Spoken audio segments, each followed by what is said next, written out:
Reporte 100. Alejandro Romero, economista, está con nosotros esta mañana. Alejandro, ¿cómo estás? Buenos días. ¿Qué tal? Buenos días, Juan Carlos. Entonces, ¿qué es? ¿Recesión? ¿Recesión técnica? ¿Estanflación? ¿O no es recesión? ¿Qué es lo que está pasando con este dato del INEGI, Alejandro? Sí, mira, los economistas, obviamente como muchos profesionistas, a veces tenemos diferentes criterios. Sin embargo, la verdad es que el consenso, la mayoría, considera que cuando una economía cae por 2 trimestres consecutivos, estamos hablando de una recesión técnica al menos, ¿no? Ya para hablar de una recesión, digamos, declarada o total, pues ya tendríamos que ver otras variables además del Producto Interno Bruto. Pero cuando el PIB, cuando el crecimiento económico cae por 2 trimestres consecutivos, es cuando ya podemos hablar de una recesión técnica, ¿no? Sí, o sea, recesión técnica, lo dejarías tú en esos términos, recesión técnica. ¿Y eso en español qué significa? Significa que la actividad económica lleva 6 meses, prácticamente medio año, retrocediendo.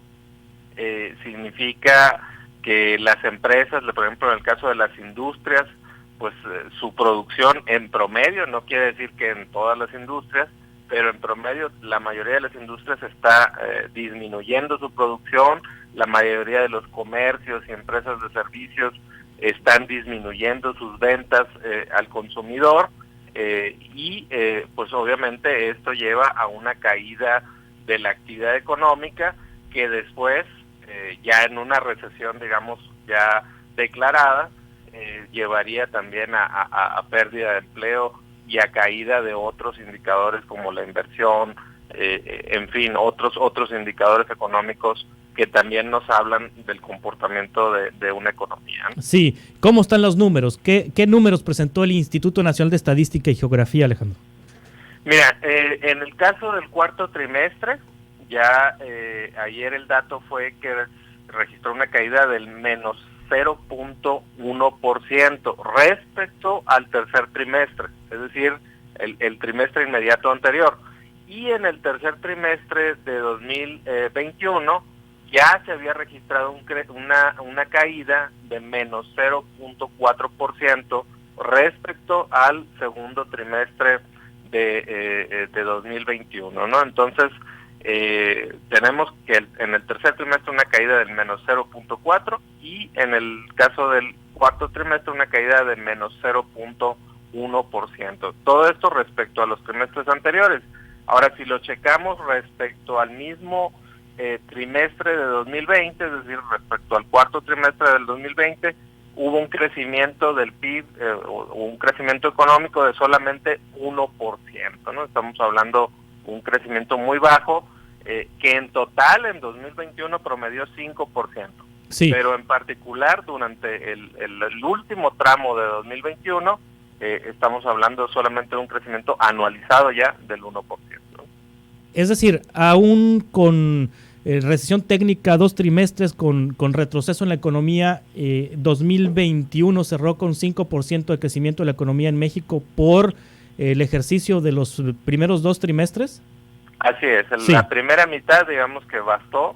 Obviamente, como recordarás, el periodo que fue abril, junio, pues fue un crecimiento extraordinario de más del 15% de la economía, porque justo ese fue el momento en el que en 2020 se cerraron las actividades económicas no esenciales y obviamente hubo un crecimiento de rebote muy importante. Pero todavía no se alcanza lo perdido en el 2020.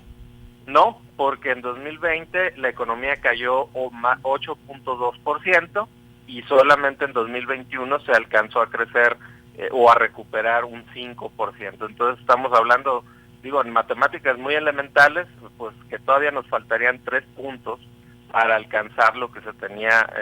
¿Y el pronóstico de crecimiento económico para 2022 supera ese 3% o está por debajo de ese 3% que se requiere para, cuando menos, estar en los niveles que se hallaba el país antes de la pandemia?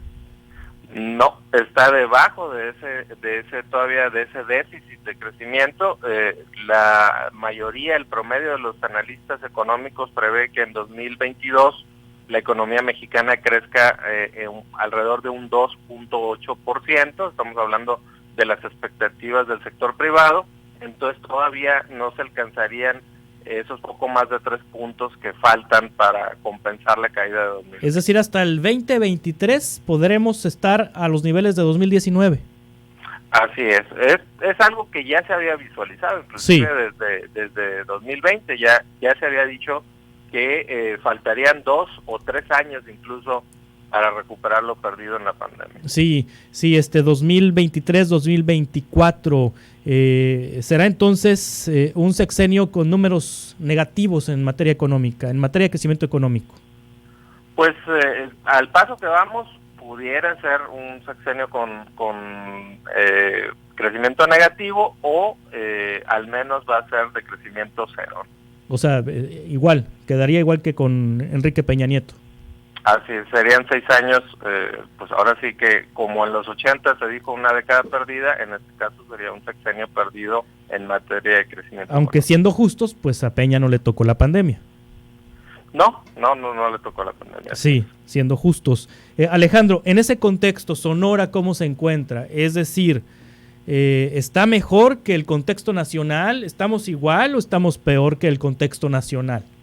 Fíjate que Sonora está mejor porque el último dato que se tiene de Sonora fue que en el tercer trimestre se logró un crecimiento del 1.7%, mientras que la economía nacional caía en el tercer trimestre menos 0.4%, en el caso de Sonora había un crecimiento del 1.7%.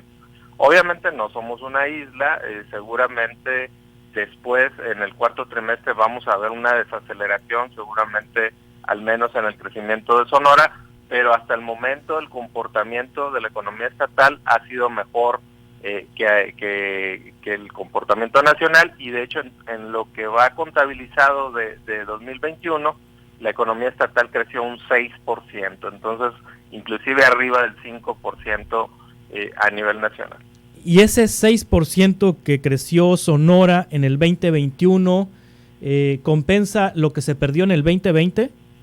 Sí lo compensa, porque en el caso de Sonora, en 2020 la economía cayó 5.2%, entonces si crecimos en 2021 un 6%, ahí sí, en ese caso ya estamos hablando de que se compensó la caída por la pandemia.